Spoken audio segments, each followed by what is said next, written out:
एक बहुत ही महत्वपूर्ण संसाधन है। अब इसकी इम्पोर्टेंस जानते हैं। जो भूमि संसाधन है, जो लैंड रिसोर्स है, वो हमारे लिए बहुत ही महत्वपूर्ण संसाधन है, क्योंकि इसी भूमि पर हम अपनी सभी आर्थिक क्रियाएं करते हैं। इसी भूमि पर हम मनुष्य जो है आर्थिक क्रियाएं करता है। इसी भूमि पर जो मनुष्य है परिवहन की क्रियाएं, संचार की क्रियाएं, प्राकृतिक वनस्पति और वन्य जीवन, वो सब इसी भूमि पर से संबंधित है। ये सभी जो क्रियाएं हैं वो मनुष्य जो है इसी भूमि संसाधन पर करता है और इसी भूमि पर मनुष्य अपना आवास बनाकर रहता है। मनुष्य कृषि संबंधी सभी क्रियाएं वो इसी भूमि से करता है। यानी कि भूमि संसाधन एक हमारे लिए बहुत ही महत्वपूर्ण संसाधन है। भारत में जो भूमि का स्वरूप है, भूमि की जो आकृतियां हैं, वो 3 या 4 प्रकार से आप उनको समझ सकते हैं। जैसे कि इस भूमि संसाधन पर पर्वत पाए जाते हैं, पठार पाए जाते हैं, मैदान पाए जाते हैं और द्वीप पाए जाते हैं। अब इसमें देखिए परसेंटेज, देखिए रिलीफ का जो परसेंटेज है यानी कि उच्चावच का जो परसेंटेज है, इसमें 43% जो है वो मैदान है और लगभग 30% के करीब इसमें पर्वत भाग है और लगभग 27% के करीब इसमें प्लेटू यानी पठार भाग है। भारत में जो मनुष्य ने इस लैंड का उपयोग अनेक प्रकार की अपनी क्रियाओं के लिए किया है। सबसे इसमें महत्वपूर्ण है एग्रीकल्चर क्रियाएं, यानी कृषि संबंधी सभी क्रियाएं इसी भूमि संसाधन पर की जाती हैं। बहुत बड़े भाग में फॉरेस्ट या प्राकृतिक वनस्पति मिलती है और इसके अतिरिक्त जो परमानेंट पास्चर्स हैं या चारागाह हैं जहाँ मनुष्य जो है अपने पशुओं को चराता है, ये इस लैंड का मनुष्य ने उपयोग किया है बस्तियां बसाने में, एग्रीकल्चर करने में और इसके अतिरिक्त परिवहन संबंधी प्राकृतिक वनस्पति, ये सभी क्रियाएं जो हैं वो इसी भूमि से मनुष्य करता है। इसलिए यह जो भूमि है वो मनुष्य के लिए बहुत ही महत्वपूर्ण है। अनेक प्रकार की क्रियाएं इसी भूमि से मनुष्य करता है। लेकिन वर्तमान समय में इस भूमि का अत्यधिक दुरुपयोग होने के कारण इसमें क्षरण प्रक्रिया प्रारंभ हो गई है। क्षरण प्रक्रिया यानी कि इस भूमि का धीरे धीरे ह्रास हो रहा है। मनुष्य ने जो अपनी क्रियाएं की हैं, अपनी क्रियाओं से इसका अत्यधिक उपयोग करने के कारण इस भूमि का ह्रास प्रारंभ हो गया। उस लैंड डिग्रेडेशन, जिसको कि लैंड डिग्रेडेशन कहते हैं, जब भूमि का ह्रास होता है यानी कि धीरे धीरे वो समाप्त होती है, उसकी जो उपजाऊ शक्ति है वो धीरे धीरे कम होती है, या जो भूमि पर जिस पर आप ये कहें जिस भूमि पर रहते हैं उसका धीरे धीरे क्षरण होता है, तो उसे लैंड डिग्रेडेशन कहते हैं। लैंड डिग्रेडेशन के अनेक प्रकार कारण हैं। जैसे कि इसमें पहला जो कारण है वो है माइनिंग।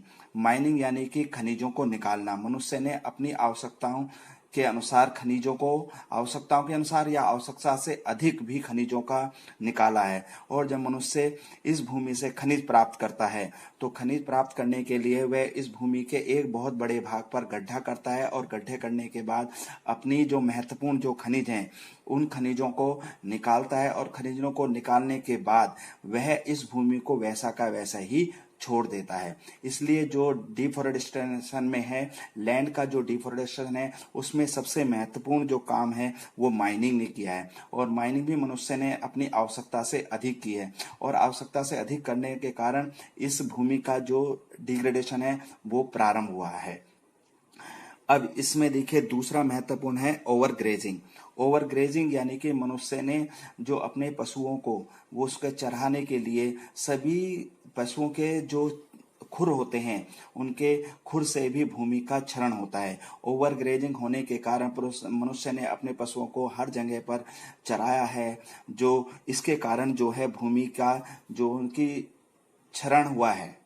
और तीसरा है ओवर इरिगेशन यानी कि अत्यधिक सिंचाई। अत्यधिक सिंचाई के कारण भी भूमि का क्षरण हुआ है, जिसमें कि महत्वपूर्ण है जैसे कि मनुष्य ने अपने अधिक से अधिक कृषि फसलों को प्राप्त करने के लिए अधिक से अधिक सिंचाई की है। अधिक से अधिक सिंचाई करने के कारण इस भूमि का धीरे धीरे क्षरण हुआ है।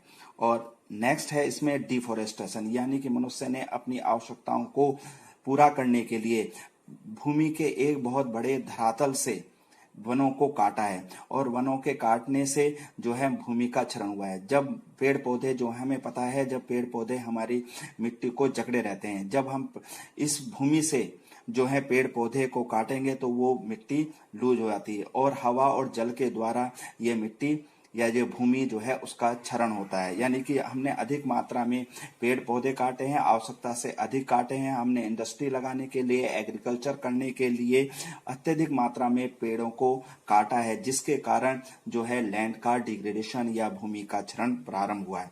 इसी प्रकार से नेक्स्ट है जो इंडस्ट्रियल इन्फ्लुएंस, यानी कि जो इंडस्ट्री से निकलने वाला जो पदार्थ है उसने भी हमारे लैंड को जो है वो हरास किया है, उस लैंड का हरास किया है।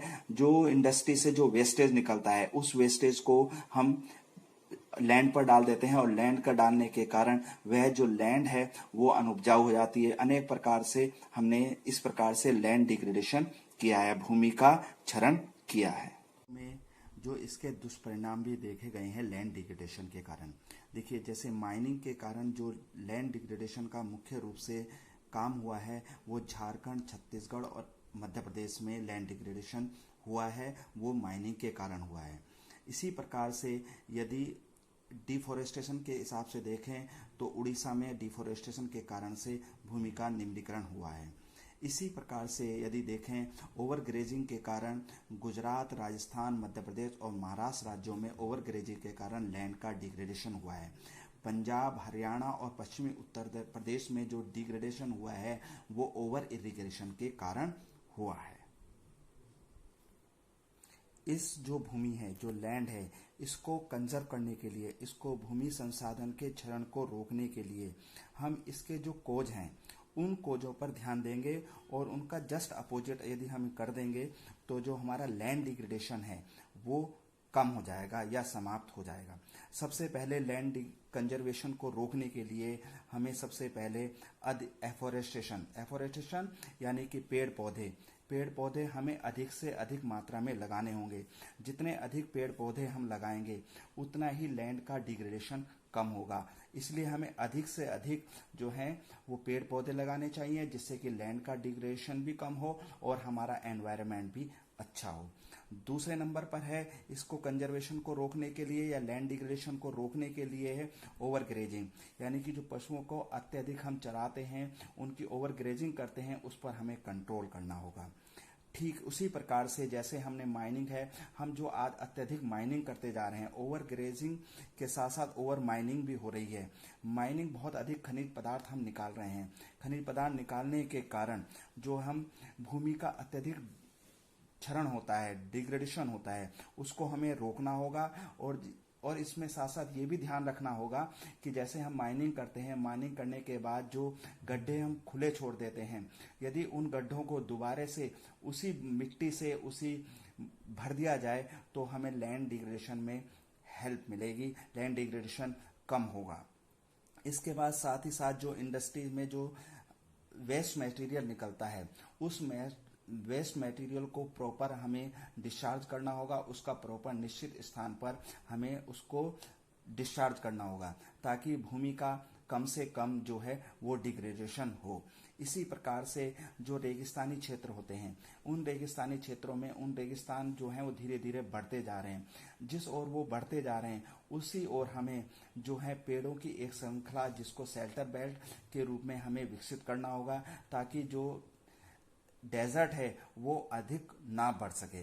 इसी प्रकार से इन कार्यों के द्वारा हम जो लैंड का डिग्रेडेशन को हम कम कर सकते हैं। जैसे फिर मैं दोबारा से रिवाइज कर देता हूँ, अधिक से अधिक पेड़ पौधे लगाकर, सीमित मात्रा में पशुचारण करके, नेक्स्ट है इसमें सीमित मात्रा में हम माइनिंग करें, और माइनिंग करने के साथ साथ जो हम गड्ढे करते हैं उनको दोबारा उसी मिट्टी से उनको भर दें तो लैंड डिग्रेडेशन कम होगा। उसी प्रकार से इंडस्ट्री का जो मटेरियल निकलता है उसको प्रॉपर स्थान पर हम डिस्चार्ज करें, और जो रेगिस्तान हमारे बढ़ रहे हैं उस और जो हम पेड़ पौधों की एक श्रृंखला विकसित करेंगे तो लैंड का जो डिग्रेडेशन है वो कम होगा। इन खोज को करके, इन उपाय को करके हम लैंड डिग्रेडेशन को कम कर सकते हैं।